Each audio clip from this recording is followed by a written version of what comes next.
ಸನ್ಮಾನ್ಯ ಅಧ್ಯಕ್ಷರೇ, ನಿನ್ನೆ ಸಾಯಂಕಾಲ ನನ್ನ ಕ್ಷೇತ್ರಕ್ಕೆ ಸಂಬಂಧಪಟ್ಟಂತೆ ಒಂದು ಬೆಂಕಿ ಅವಘಡ ಆಗಿದೆ.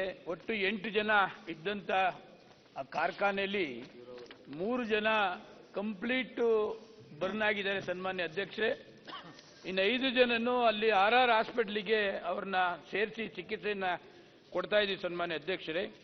ಇನ್ನು ಇದಕ್ಕೆ ಸಂಬಂಧಪಟ್ಟಂತ ಗೃಹ ಮಂತ್ರಿಗಳಾಗಲಿ ಉಸ್ತುವಾರಿ ಸಚಿವರಾಗಲಿ ಅದು ಭೇಟಿಯನ್ನು ಕೂಡ ಮಾಡಲಿಲ್ಲ. ಅದರಿಂದ ಎಲ್ಲ ಬಹಳ ಆತಂಕದಲ್ಲಿದ್ದಾರೆ. ಅದೇನು ಕಾನೂನು ವಿರುದ್ಧವಾಗಿ ಏನು ಮಾಡಿದ್ದಾರೆ ಅವ್ರ ಮೇಲೆ ಕ್ರಮ ತೆಗೆದುಕೊಳ್ತಕ್ಕಂಥದ್ದು. ಅವರಿಗೆ ಯಾರು 3 ಜನ ಬಡವರು ಇದ್ದಾರೆ ಅವರಿಗೆ ಮುಖ್ಯಮಂತ್ರಿಗಳ ಪರಿಹಾರ ಕೊಡ್ತಕ್ಕಂಥದ್ದು. ಏನು ಹಾಸ್ಪಿಟ್ಲಿಗೆ ಸೇರಿಸಿದ್ದೀವಿ ಅಲ್ಲೇ RR ನಗರ ಹಾಸ್ಪಿಟ್ಲಿಗೆ ಅವ್ರಿಗೆ ಹೆಚ್ಚಿನ ಚಿಕಿತ್ಸೆಗೆ ಸೇರಿಸಿದ್ದೀವಿ. ಅವರಿಗೆ ಚಿಕಿತ್ಸೆಯನ್ನ ತಾವು ಒದಗಿಸಬೇಕು ಸರ್ಕಾರದಿಂದ ಅಂತೇಳಿ ತಮ್ಮನ್ನ ಮನವಿ ಮಾಡ್ತೀನಿ ಸರ್ ಅಧ್ಯಕ್ಷ. ಮಾನ್ಯ ಅಧ್ಯಕ್ಷರೇ, ಸರ್ಕಾರದ ಉತ್ತರ. ಒಂದು ನಿಮಿಷ. ಸನ್ಮಾನ್ಯ ಅಧ್ಯಕ್ಷರೇ, ಈ ತರದ ಘಟನೆಗಳು ಬಹಳಷ್ಟು ನಡೀತಾ ಇದೆ ಈಗ ಎಲ್ಲ ಕಡೆನೂ. ಬೆಂಗಳೂರಲ್ಲಂತೂ ಕೂಡ ಈಗ ಯಥೇಚ್ಛ ಆಗೋಟಿದೆ ಎಲ್ಲ ಕಡೆ, ಎಸ್ಪೆಷಲಿ ರೆವಿನ್ಯೂ ಬೆಲ್ಟ್ಗಳಲ್ಲಿ ನಿಮ್ಮ ಕ್ಷೇತ್ರನೂ ಸೇರಿ ಹೊರವಲಯಗಳು ಏನ್ ಬರ್ತಾ ಇದೆ ಅಲ್ಲಿ ಏನು ಗೊತ್ತಾಗದೇ ಇಲ್ಲ. ಯಾರು ಬಂದು ಯಾರು ಗೋಡೌನ್ ಮಾಡ್ತಾರೆ, ಶೆಡ್ ಹಾಕ್ತಾರೆ, ಏನು ಗೊತ್ತಾಗಲ್ಲ. ಅದರಲ್ಲಿ ಏನ್ ಕೆಲಸ ಮಾಡ್ತಾರೆ ಅಂತಾನೂ ಗೊತ್ತಾಗಲ್ಲ. ಇದು ಪರ್ಫ್ಯೂಮ್ ತಯಾರು ಮಾಡೋದು, ಇದು ಸ್ಪಿರಿಟ್ ಇರ್ತದೆ. ನನ್ನ ಪ್ರಕಾರ ಸ್ಪಿರಿಟ್ ಕೂಡ ಇರ್ತದೆ. ಬೆಂಕಿ ಇಟ್ಟರೆ ಅಂಟ್ಕೊಳುತ್ತೆ, ಗ್ಯಾರಂಟಿ. ಪರ್ಫ್ಯೂಮ್ಗೂ ಅಂಟ್ಕೊಳುತ್ತೆ, ಇದೂ ಅಂತ. ಈ ಥರದ್ದು ಏನಾದ್ರು ನಮ್ಮ ಅಧಿಕಾರಿಗಳು ಇದ್ದಾರೆ ಅಲ್ಲೆಲ್ಲ. ಹೆಲ್ತ್ ಇದ್ದಾರೆ, ನಮ್ಮ VAಗಳು ಇದ್ದಾರೆ, PDOಗಳು ಇದ್ದಾರೆ, ತಹಸೀಲ್ದಾರ್ ಇದ್ದಾರೆ. ಅದೇ ರೋಡಲ್ಲಿ ಓಡಾಡ್ತಾ ಇರ್ತಾರೆ. ಈ ತರ ದೊಡ್ಡ ದೊಡ್ಡ ಶೆಡ್ಗಳು ಇವು. ನಮ್ಮ ಸೋಮಶೇಖರ್ ಅವರು ಹೇಳ್ದಂಗೆ ದೊಡ್ಡ ಶೆಡ್ ಇದು, ಅನಾಥರೈಸ್ ಆಗಿದು. ಸೋಮಶೇಖರ್ ಇವತ್ತು ಪ್ರಸ್ತಾವ ಮಾಡಿದ್ದಾರೆ, ಅಲ್ಲಿ ಅನಾಹುತ ಆಗಿದೆ, ಅವರಿಗೆ ಪರಿಹಾರ ಕೊಡಬೇಕು. ಯಾಕಂದ್ರೆ ಅಮಾಯಕರವರು, ಯಾರೋ ಪಾಪ ನಮ್ಮ ರಾಜ್ಯದವರು ಯಾವ ರಾಜ್ಯದವರು ಗೊತ್ತಿಲ್ಲ, ಅವರು ಕೊಡ್ಬೇಕು ಅವ್ರಿಗೆ.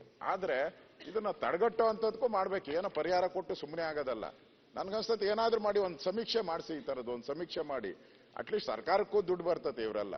ಮತ್ತೆ ಅನಾಥರೈಸ್ ಆಗಿ ಇದೊಂದೇ ಅಂತಲ್ಲ, ಡೂಪ್ಲಿಕೇಟ್ ಔಷಧಿ ತಯಾರು ಮಾಡ್ತಾರೆ ಎಲ್ಲ ಕಡೆ. ನಾವೇನ್ ತಗೊಂತೀರಿ, ಪ್ಯಾರಾಸಿಟಮಾಲ್ ಇರ್ಬೋದು, ಮಾತ್ರೆಗಳು ಏನೇನ್ ತಗೊಂತೀರೋ ಇವೆಲ್ಲ ಡೂಪ್ಲಿಕೇಟ್ ತಯಾರು ಮಾಡೋದು ಬೆಂಗಳೂರಲ್ಲಿ ಬಹಳ ದೊಡ್ಡ ದಂಧೆ ಇದೆ. ಈ ತರದ್ದೆಲ್ಲ ದಂಧೆಗಳಿಗೂ ಕಡಿವಾಣ ಹಾಕ್ದಂಗೆ ಆಗ್ತೈತೆ, ಮತ್ತೆ ಸರ್ಕಾರಕ್ಕೂ ಆದಾಯ ಬರುತ್ತೆ. ಈ ತರ ಅಮಾಯಕರು ಸಾಯೋದಕ್ಕೂ ತಪ್ಪದಂಗೆ ಆಗ್ತೈತೆ. ಅದಕ್ಕೋಸ್ಕರ ನಮ್ಮ ಸೋಮಶೇಖರ್ ಏನ್ ಹೇಳಿದ್ದಾರೆ ಅದಕ್ಕೆ ಪರಿಹಾರ ಕೊಡುವಂಥದ್ದಕ್ಕೆ, ಮತ್ತೆ ಯಾರಾದ್ರೂ ಸ್ಥಳಕ್ಕೆ ಭೇಟಿ ಮಾಡಿ ಒಂದು ಭಯ ಮೂಡಿಸುವಂತ ವಾತಾವರಣನೂ ಆಗ್ಬೇಕು ಯಾರಾದ್ರೂ ಮಂತ್ರಿಗಳು. ಮಾನ್ಯ ಅಧ್ಯಕ್ಷರೇ, ಸರ್ಕಾರ ಅಧಿಕೃತವಾಗಿ ನಾವು ಗೃಹ ಸಚಿವರ ಕಡೆಯಿಂದ ಮಾನ್ಯ ಸದಸ್ಯರು ಕೇಳಿರುವಂತಹ ವಿಷಯ 2 ಕೇಳಿದ್ದಾರೆ. ಒಂದು, ಅವರಿಗೆ ಚಿಕಿತ್ಸೆಗೆ ತಗಲುವಂತ ವೆಚ್ಚದ ಬಗ್ಗೆ, ಮತ್ತು 2ನೇದು ಅವರಿಗೆ ದುರಂತಕ್ಕೆ ಪರಿಹಾರ ಕೊಡಬೇಕು ಅಂತ 2 ವಿಷಯ ಕೇಳಿದ್ದಾರೆ. ನಾವು ಗೃಹ ಸಚಿವರ ಕಡೆಯಿಂದ ಅವರ ಉತ್ತರ ಪಡೆದು ಸರ್ಕಾರ ಕೊಡುತ್ತೆ. ಮುಖ್ಯವಾಗಿ ಅವ್ರು ಹೇಳಿದ್ದು ಮತ್ತು ವಿರೋಧ ಪಕ್ಷದ ನಾಯಕರು ಹೇಳಿದ್ದು, ನಾನು ವಿರೋಧ ಪಕ್ಷದ ನಾಯಕರು ಹೇಳಿದ್ದನ್ನ ಸಂಪೂರ್ಣವಾಗಿ ಒಪ್ತೇನೆ. ಈಗ ನಾವು ಕಂಡ ಹಾಗೆ ಕಳೆದ 7 ತಿಂಗಳಲ್ಲಿ ಇದು ಬಹುಶಃ 5ನೇ ಅಗ್ನಿ ದುರಂತ ಬೆಂಗಳೂರಿನಲ್ಲಿ. ನಾವೆಲ್ಲರೂ ದುರಂತ ಆದಾಗ ಮಾತಾಡ್ತೇವೆ, ಮಾರನೇ ದಿನ ಮರ್ತು ಬಿಡ್ತೇವೆ. ಆದರೆ 7 ತಿಂಗಳಲ್ಲಿ 5ನೇದು ಬಹುಶಃ ದುರಂತ. ಆ ಪಟಾಕಿಯಿಂದ, ದಾಸ್ತಾನಿನಿಂದ ಶುರುವಾಗಿ ಎಲೆಕ್ಟ್ರಾನಿಕ್ ಸಿಟಿಯಲ್ಲಿ ಇನ್ನೊಂದು ಕಡೆ ಆಗಿ ಒಟ್ಟು ಒಂದೊಂದರಲ್ಲಿ 14 ಜನ, 5 ಜನ, 3 ಜನ ಈ ರೀತಿಯಾಗಿ ಪ್ರಾಣ ಕಳ್ಕೊಂಡಿದ್ದಾರೆ. ಇದು ಅವರು ಹೇಳಿದಾಗೆ ಅನಧಿಕೃತವಾಗಿ ನಡೀತಾ ಇರೋ ಚಟುವಟಿಕೆಗಳು ಇದಕ್ಕೆ ಕಾರಣ. ಇದನ್ನ ಅಧಿಕಾರಿಗಳು ತಡೆಗಟ್ಟಬಹುದು. ಆಕ್ಚುಲಿ ಅವ್ರು ಹೇಳಿದ್ದು ನಿಜ ಇದೆ. ಸರಿಯಾಗಿ ಇವ್ರ ಅಧಿಕಾರಿಗಳು ಕೆಲಸ ಮಾಡಿದ್ರೆ ಇದನ್ನೆಲ್ಲ ತಡೆಗಟ್ಟಬಹುದು.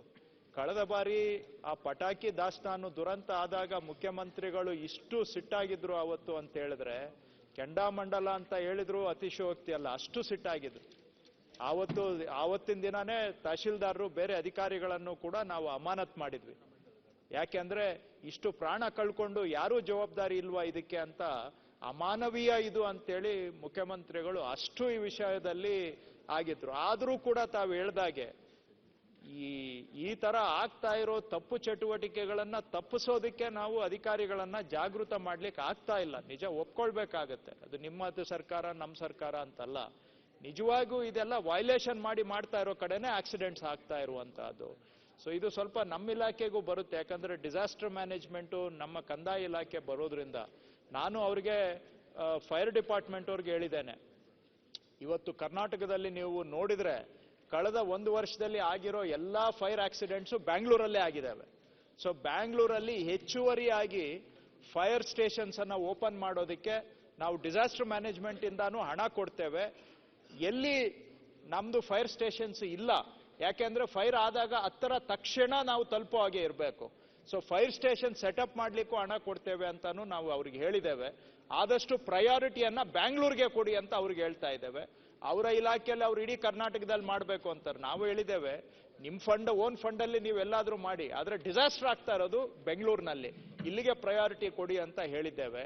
ಸೊ ಹಾಗಾಗಿ ಅದು ಒಂದು ವಿರೋಧ ಪಕ್ಷದ ನಾಯಕರು ಹೇಳಿದ್ದಕ್ಕೆ ನಾವು ಉತ್ತರ ಕೊಡ್ತಾ ಇದ್ದೇನೆ. ಖಂಡಿತವಾಗಿ ತಾವು ಹೇಳಿದ್ದನ್ನ ನಾನು ಮುಖ್ಯಮಂತ್ರಿಗಳ ಗಮನಕ್ಕೂ ತರ್ತೇನೆ. ಯಾಕೆಂದ್ರೆ ಕಳೆದ ಬಾರಿ ಅವ್ರು ಇಷ್ಟು ಅವತ್ತು ಸಿಟ್ಟು ನೋವಾಗಿತ್ತು ಅಂತ ಹೇಳಿದ್ರೆ, ನಾವು ಅಲ್ಲಿ ಇದ್ದಿದ್ದ ಅಧಿಕಾರಿಗಳು ಅವ್ರ ಮುಂದೆ ಬೆವ್ತೋಗಿದ್ರು. ಅವತ್ತು ಅಷ್ಟು ಗ್ರಾಚಾರ ಬಿಡಿಸಿದ್ರು. ಆದ್ರೂ ತದನಂತರ ಆ ಎಚ್ಚರಿಕೆ ತಪ್ಪೋಗಿದೆ. ಇದನ್ನ ಜಾಗೃತಿ ಮೂಡಿಸಬೇಕು ಅಂತ ಹೇಳಿದ್ದಾರೆ, ಅಧಿಕಾರಿಗಳ ಕೈಯಲ್ಲಿ ಮಾಡಿಸ್ಬೇಕು ಅಂತ ನಾನು ಅವ್ರ ಗಮನಕ್ಕೆ, ಮುಖ್ಯಮಂತ್ರಿಗಳ ಗಮನಕ್ಕೆ, ಗೃಹ ಸಚಿವರ ಗಮನಕ್ಕೆ ತರ್ತೇನೆ. ಪ್ಲಸ್ ತಾವು ಹೇಳಿದ್ದೇನಿದೆ 2 ಅಂಶ ಗೃಹ ಸಚಿವರ ಕಡೆಯಿಂದ ನಾವು ಉತ್ತರ ಕೊಡಿಸ್ತೇವೆ ಅಧ್ಯಕ್ಷ.